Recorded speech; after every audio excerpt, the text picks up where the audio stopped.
یمن اور شام کی عوام کے لیے بال صرف بت نہیں تھا بلکہ ان کا معبود تھا جس کی سینکڑوں سالوں سے پوجا کی جا رہی تھی۔ روایات کے مطابق بال کے پجاری حضرت یشوع بن نون کے زمانے سے موجود تھے۔ آپ علیہ السلام نے شام کی فتح کے دوران ان کے خلاف جنگ بھی کی تھی۔ سال کے مخصوص مہینوں میں بال کے گرد بڑے میلے لگائے جاتے، لوگ منتے مانتے، سونے اور چاندی کے نذرانے چڑھاتے اور خوشبو کی دھونی کے ساتھ پوجا کرتے اور اس کی قربانگاہ میں جانوروں کی قربانی دی جاتی اور بعض مواقع پر انسانوں کو بھی بھیٹ کے طور پر پیش کیا جاتا۔ ناظرین، حیرت کی بات یہ ہے کہ عبرانی اور سامی زبانوں میں بال کے معنی ہے آقا، پروردگار، مالک اور سردار۔ اسی وجہ سے عرب کی خواتین آج بھی اپنے شوہروں کو بال کہتی ہیں، یعنی حجاز کا مشہور بت حبل بھی بال کی ایک شکل تھا۔ قرآن کریم میں ارشاد باری تعالیٰ ہے اور الیاس علیہ السلام بھی پیغمبروں میں سے تھے۔ جب انہوں نے اپنی قوم سے کہا کہ تم ڈرتے کیوں نہیں؟ کیا تم بال کو پکارتے ہو اور اسے پوجتے ہو اور سب سے بہتر پیدا کرنے والے کو چھوڑ دیتے ہو، یعنی اللہ کو جو تمہارا اور تمہارے اگلے باپ داتا کا پروردگار ہے؟ تم لوگوں نے ان کو جھٹلایا سو وہ دوزخ میں حاضر کیے جائیں گے۔ ہاں، اللہ کے خاص بندے مبتلائے عذاب نہیں ہوں گے۔ اور ہم نے بعد کے لوگوں میں الیاس علیہ السلام کا ذکر باقی رکھا۔ الیاس پر سلام ہو، بلا شبہ ہم نیکوکاروں کو ایسا ہی بتلا دیتے ہیں۔ بے شک وہ ہمارے مومن بندوں میں سے تھے۔ حضرت الیاس علیہ السلام نے ملک شام کے سب سے مشہور شہر بالبک کو اپنے ہدایت اور رہنمائی کا مرکز بنایا، اور اس کی بڑی وجہ یہ تھی کہ بال دیوتا کا سب سے مشہور بت اسی شہر میں تھا۔ یہ بت پرستی، ستارہ پرستی اور کفر و شرک کا سب سے بڑا اور قدیم مرکز سمجھا جاتا تھا۔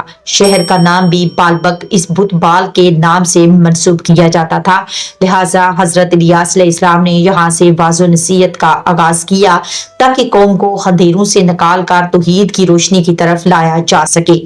آج بالبک لبنان کا قدیم ترین شہر ہے اور اس کی ایک کھنڈرات آج بھی اس کی عظمت، شان و شوکت کا ثبوت ہے۔ تمام تاریخی روایات اور تفاسیر سے جو سب سے بڑا سبق نکلتا ہے وہ یہ ہے کہ حضرت الیاس علیہ السلام نے اسرائیل کے بادشاہ اور اس کی رعایا کو بال نامی بت کی پرستش سے روکا اور انہیں توحید کی دعوت دی، لیکن بدقسمتی سے صرف ایک دو افراد کے سوا کسی نے ان کی بات نہیں مانی، بلکہ حضرت الیاس علیہ السلام کو مسلسل پریشان کیا، یہاں تک کہ اخریب اور اس کی بیوی ایزابیل نے انہیں شہید کرنے کا منصوبہ بنایا۔ اس لیے حضرت الیاس علیہ السلام نے ایک دور افتادہ غار میں پناہ لی اور عرصہ دراز تک وہاں مقیم رہے، اور بعد ازاں اللہ تعالیٰ سے دعا فرمائی کہ اے اللہ، اسرائیل کے لوگ شدید قحط سالی کا شکار ہوں تاکہ اس قحط کو دور کرنے کے لیے آپ علیہ السلام معجزات دکھائیں اور لوگ ایمان لے آئیں۔ لہٰذا قوم کو سخت قحط میں مبتلا کر دیا گیا۔ اس کے بعد حضرت الیاس علیہ السلام اللہ کے حکم سے بادشاہ اخریب سے ملے اور کہا یہ عذاب اللہ کی نافرمانی کی وجہ سے آیا ہے، اور اگر تم اب بھی باز آ جاؤ تو یہ عذاب دور ہو سکتا ہے۔ میری سچائی کے امتحان کا یہ بہترین موقع ہے۔ تم کہتے ہو کہ اسرائیل میں تمہارے معبود بال کے 450 نبی ہیں، تو ایک دن ان سب کو میرے سامنے جمع کرو، وہ بال کے نام پر قربانی پیش کریں اور میں اللہ کے نام پر قربانی کروں گا۔ جس کی قربانی پر آسمانی آگ نازل ہو کر اسے بھسم کر دے گی، اس کا دین سچا ہوگا۔ سب نے اس تجویز کو خوشی خوشی مان لیا۔ یوں کوئی کرمل کے مقام پر یہ تاریخی اجتماع ہوا، بلکہ جھوٹے نبیوں نے اپنی قربانی پیش کی اور صبح سے دوپہر تک بال سے التجائیں کرتے رہے، لیکن کوئی جواب نہ آیا۔ پھر حضرت الیاس علیہ السلام نے اپنی قربانی پیش کی اور آسمان سے آگ نازل ہوئی اور جس نے قربانی کو جلا کر بھسم کر دیا۔ یہ معجزہ دیکھ کر بہت سے لوگ سجدے میں گر گئے کیونکہ ان پر حق واضح ہو گیا، لیکن بدقسمتی سے بال کے جھوٹے نبی اب بھی نہ مانے اور بادشاہ کی بیوی ایزابیل بھی ایمان لانے کی بجائے حضرت الیاس علیہ السلام کی جان کی دشمن بن گئی۔ ناظرین، اب عذاب کی باری تھی۔ حضرت الیاس علیہ السلام کو بادشاہ اخریب اور اس کی بیوی ایزابیل کے عزائم کا پتہ چلا تو آپ علیہ السلام نے اپنی حفاظت کے لیے روح پوشی اختیار کی۔ کچھ عرصے بعد حضرت الیاس علیہ السلام نے بنی اسرائیل کے دوسرے ملک یہودیہ میں تبلیغ شروع کی، کیونکہ وہاں بھی رفتہ رفتہ بال پرستی کی وبا پھیل چکی تھی۔ لیکن وہاں کے بادشاہ نے بھی آپ علیہ السلام کی بات نہ مانی اور حضرت الیاس علیہ السلام کی پیش گوئی کے مطابق وہ بادشاہ تباہ و برباد ہو گیا۔ چند سال بعد حضرت الیاس علیہ السلام دوبارہ اسرائیل تشریف لائے اور بادشاہ کو رائے راست پر لانے کی کوشش کی، مگر وہ بدستور اپنی بدعمالیوں میں مبتلا رہا۔ آخرکار اسے بیرونی حملوں اور مہلک بیماریوں کا شکار بنا دیا گیا اور اللہ تعالیٰ نے اپنے نبی کو واپس بلا لیا۔ حضرت الیاس علیہ السلام بادشاہ کے ظلم و ستم سے تنگ آ کر ایک غار میں روپوشی اختیار کر گئے اور تقریباً 10 سال وہیں مقیم رہے۔ پھر اللہ تعالیٰ نے اس بادشاہ کو ہلاک کیا اور دوسرا بادشاہ تخت نشین ہوا تو حضرت الیاس علیہ السلام نے دوبارہ اسے دعوت توحید دی اور اس کے نتیجے میں ایک خلق عظیم نے ایمان لے لیا، لیکن صرف 10,000 باقی رہ گئے جنہیں قتل کر دیا گیا۔ اسرائیل اور یہودیہ کی سرحد پر کچھ وحشی قبائل آباد تھے جو کبھی کبھار لوٹ مار کے لیے آتے تھے۔ وقت کے ساتھ ساتھ وہ اتنے طاقتور ہو گئے کہ انہوں نے یہودیہ پر بھی چڑھائی کر دی۔ سارے شہر میں لوٹ مار کا راج ہو گیا اور ایزابیل کی بیٹی کو اغوا کر کے ساتھ لے گئے۔ یہودیوں کا بادشاہ خوف کے مارے ایک غار میں چھپ گیا، لیکن وہاں سے ایک ایسی مہلک بیماری لاحق ہوئی کہ اس کی آنکھیں جسم سے باہر نکل آئیں۔ وحشی قبائل نے پھر اسرائیل کی طرف رخ کیا اور شہر کو مکمل طور پر تباہ کر دیا۔ اخریب اور اس کے بیٹے قتل ہوئے، جبکہ ملکہ ایزابیل جسے اپنی طاقت اور حسن پر غرور تھا جب مری تو اس کے جسم میں ایک نیزہ پیوست تھا۔ پھر لوگوں نے اپنی آنکھوں سے دیکھا کہ جنگلی کتے اس کی لاش کو نوچ نوچ کر کھا رہے تھے۔ یہ وہی بد دعا تھی جو ایک بزرگ نے اپنی شہادت کے وقت ایزابیل کو دی تھی۔ اس کی موت کے وقت نہ تو اس کا دیوتا کام آیا، نہ لشکر، نہ حسن، نہ اس کی طاقت۔ ناظرین، حضرت الیاس علیہ السلام ان انبیاء کرام میں سے ہیں جنہوں نے اپنی زندگی جاہ و حشمت، دولت اور ثروت سے بے نیاز ہو کر گزاری۔ رہنے کے لیے مکان نہیں بنایا، کھانے پینے کی فکر نہیں کی، جو ملا وہ کھا لیا، نہ ملا تو صرف پانی پی کر گزارا کر لیا۔ دن بھر درس و تبلیغ میں مصروف رہتے اور شب یاد الہی میں گزارتے۔ جب نیند زیادہ ستاتی تو جو جگہ میسر ہوتی وہاں سو جاتے۔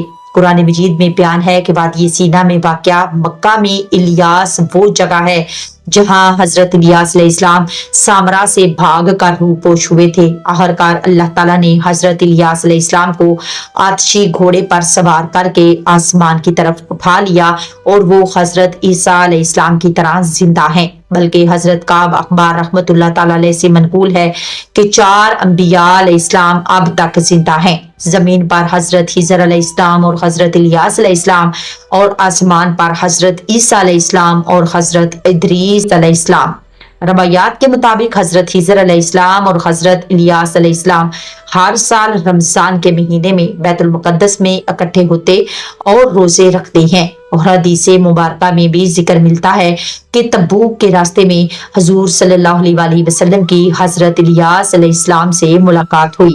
ناظرین، یہاں یہ بھی واضح ہے کہ مفسرین میں ایک چھوٹا گروہ یہ رائے رکھتا ہے کہ حضرت الیاس علیہ السلام حضرت ادریس علیہ السلام کا ہی دوسرا نام ہے، اور بعض نے کہا ہے کہ حضرت الیاس علیہ السلام اور حضرت خضر علیہ السلام میں بھی کوئی فرق نہیں۔ کچھ محققین نے ان اقوال کی تردید کی ہے۔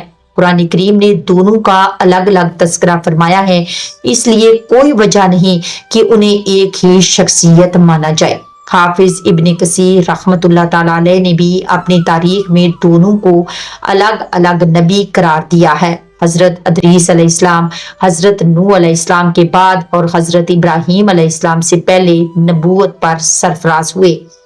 حضرت الیاس علیہ السلام اسرائیل کی قوم کے لیے مبعوث ہوئے اور حضرت موسیٰ علیہ السلام کے بعد نبی بنے، چنانچہ دونوں کے درمیان صدیوں کا فرق ہے۔ طبری رحمت اللہ تعالیٰ علیہ لکھتے ہیں کہ حضرت الیاس علیہ السلام حضرت علی علیہ السلام کے چچا زاد بھائی تھے۔ جب آقا صلی اللہ علیہ وسلم نے اس دنیا سے پردہ فرمایا تو حضرت ابوبکر صدیق رضی اللہ تعالیٰ عنہ حاضر ہوئے اور دل سے انا للہ و انا الیہ راجعون پڑھا۔ پھر انہوں نے پیارے آقا صلی اللہ علیہ وسلم پر درود شریف پڑھنا اور فضائل بیان کرنا شروع کیے۔ گھر والوں کے رونے کی آوازیں بلند ہوئیں جو مسجد کے نمازیوں نے بھی سنی۔ جب حضرت ابوبکر صدیق رضی اللہ تعالیٰ عنہ نے مصطفیٰ صلی اللہ علیہ وسلم کے فضائل بیان کیے، رونے کی آوازیں بھی بڑھ جاتی۔ اسی دوران ایک باہمت شخص دروازے پر آیا اور بلند آواز میں کہا، السلام علیکم اے گھر والو، فرمان الہی ہے ہر جان کو موت کا ذائقہ چکھنا ہے۔ یہ سن کر گھر والے دنگ رہ گئے۔ انہوں نے غور سے سنا مگر جان نہ سکے یہ آواز کس کی تھی، اور جب سب خاموش ہو گئے اور آواز بھی رک گئی، پھر ایک اور اجنبی آواز آئی، اے گھر والو، ہر حال میں اللہ کا ذکر کرو اور اس کی تعریف بیان کرو تاکہ تمہارا شمار مخلص بندوں میں ہو۔ آزمائش کے وقت یاد الہی صبر عطا کرتی ہے اور پسندیدہ چیز لیے جانے پر یاد الہی قائم رکھنے کا بدلہ ملتا ہے۔ اس کی فرما برداری کرو اور اس کے حکم پر عمل کرو۔ حضرت ابو بکر صدیق رضی اللہ تعالیٰ عنہ نے فرمایا، یہ دونوں آوازیں حضرت سیدنا خضر علیہ السلام اور حضرت سیدنا الیاس علیہ السلام کی تھیں جو بارگاہ رسالت میں حاضر ہوئے تھے، بلکہ حضرت الیاس علیہ السلام ایک مرتبہ آقا صلی اللہ علیہ وسلم کے لشکر کے ساتھ ایک غار میں بھی موجود پائے گئے جہاں وہ دعا کر رہے تھے کہ اللہ مجھے احمد کی امت میں بنا دے جس پر تیری رحمت اور برکت نازل ہوتی ہے اور جس کی دعائیں قبول ہوتی ہیں۔ اس موقع پر حضرت الیاس علیہ السلام نے پیارے آقا صلی اللہ علیہ وسلم کے حضور سلام بھی پہنچایا۔ آقا صلی اللہ علیہ وسلم نے ان سے معانقہ فرمایا اور دونوں مقدس حضرات نے غار میں بیٹھ کر ایک دوسرے سے گفتگو کی، بلکہ صلح حدیبیہ کے موقع پر لی گئی بیعت رضوان میں بھی حضرت خضر علیہ السلام اور حضرت الیاس علیہ السلام شامل تھے، جو یہ ظاہر کرتے ہیں کہ یہ دونوں نبی اللہ کے خاص مقرب بندوں میں شمار کیے جاتے تھے اور تاریخ نبوت میں ان کی اہمیت ہمیشہ برقرار رہی۔ ناظرین، حضرت الیاس علیہ السلام ایک بلند مرتبہ نبی اور اللہ کے انتہائی محبوب بندے تھے۔ آپ کا قد لمبا اور سر مبارک بڑا تھا، بدن دبلا پتلا اور پیٹ اندر کی طرف تھا، جبکہ ٹانگیں پتلی اور کھال کھردری اور خشک تھی۔ آپ کے سر پر ایک سرخ تل موجود تھا جو آپ کی پہچان تھا۔ آپ کو اللہ تعالیٰ نے 70 انبیاء کی طاقت عطا فرمائی اور غضب اور جلال اور قوت و طاقت میں حضرت موسیٰ علیہ السلام کے خم پلہ بنایا۔ شکل و صورت میں بھی آپ حضرت موسیٰ علیہ السلام سے مشابہت رکھتے تھے۔ ان کی کرامات کا عالم یہ تھا کہ آگ، پہاڑ اور جنگل کے شیر بھی آپ کے تابعدار تھے۔ یہ سب باتیں ہمیں حضرت الیاس علیہ السلام کی روحانی عظمت، نبوی طاقت اور اللہ کی خاص عنایت کا پتہ دیتی ہیں۔ ناظرین، حضرت الیاس علیہ السلام کی زندگی ہمیں یہ اہم سبق دیتی ہے کہ انسان چاہے خوشی کے حالات میں ہو یا غمی اور تنگ دستی کے عالم میں، ہمیں ہر حال میں اللہ رب العزت کی رضا کو مقدم رکھنا چاہیے۔ یہ بات بہت غور طلب ہے کہ حضرت آدم علیہ السلام سے لے کر آقا صلی اللہ علیہ وآلہ وسلم تک جتنے بھی انبیاء اور رسول مبعوث ہوئے، ان کی اصل ذمہ داری یہی تھی کہ انسانوں کو انسانوں کی غلامی سے نجات دلائیں اور اللہ کی یکتائی اور کبریائی سے روشناس کرائیں۔ ان کا مقصد یہ تھا کہ ہر شخص اپنی جبیں خالق حقیقی کے سامنے جھکائے اور صرف اللہ کی عبادت کرے۔ اللہ رب العزت فرماتا ہے، تم مصیبت میں اللہ کو پکارو، بے شک اللہ رب العزت کی ذات ہی حاجات کو پورا کرنے والی اور دعاؤں کو سننے والی ہے۔ لہٰذا ہمیں اپنی مشکلات میں صرف اس ذات کو پکارنا چاہیے، اور انبیاء کرام علیہ السلام کی زندگی ہمارے لیے بہترین نمونہ ہے۔ ہم ان کی زندگی سے سبق حاصل کر کے اپنی زندگی کو خوبصورت اور کامیاب بنا سکتے ہیں اور دونوں جہان میں اللہ کی رضا اور کامیابی حاصل کر سکتے ہیں۔ اگرچہ حضرت الیاس علیہ السلام اور ان کی قوم کا واقعہ قرآن مجید میں مختصر بیان ہوا ہے، لیکن اس سے ہمیں ایک اہم سبق ملتا ہے کہ انبیاء اور رسولوں کے طویل اور مسلسل سلسلے کے باوجود یہ لوگ بت پرستی، عناصر کی پرستی، ستاروں کی پرستی اور غیر اللہ کی پرستش کے ہر شعبے میں مبتلا رہے۔ قرآن کریم میں بنی اسرائیل کے ان واقعات سے جہاں ان کی بدبختی اور گمراہی واضح ہوتی ہے، وہی ہمیں یہ بات بھی پتہ چلتی ہے کہ اب چونکہ انبیاء اور رسولوں کا سلسلہ ختم ہو چکا ہے اور خاتم النبیین صلی اللہ علیہ وسلم کی بعثت اور قرآن کریم کے آخری پیغام میں سب کچھ مکمل کر دیا، لہٰذا ہمارے لیے ضروری ہے کہ ہم خدائی احکامات کو مضبوطی سے تھامیں، اپنی زندگی میں کج روی اور گمراہی سے پرہیز کریں اور ان احکام کی خلاف ورزی کی جرات نہ کریں۔ یہی اصل معنی ہے اسلام کے، اور اسی راہ پر چل کر ہم دنیا اور آخرت کی کامیابی حاصل کر سکتے ہیں۔ ہماری دعا ہے اللہ رب العزت حضرت الیاس علیہ السلام کو امت مسلمہ کی طرف سے جزائے خیر عطا فرمائے، آمین ثم آمین۔ ناظرین، امید کرتی ہوں آپ کو آج کی یہ ویڈیو ضرور پسند آئی ہوگی۔ کمنٹ باکس میں اپنی رائے ضرور دیا کریں، بیل آئیکن کو دبانا بالکل نہیں بھولیے گا اور جانے سے پہلے چینل کو سبسکرائب ضرور کریے گا۔ انشاءاللہ ملتے ہیں نیکسٹ ویڈیو میں، تب تک کے لیے اللہ حافظ، فی امان اللہ۔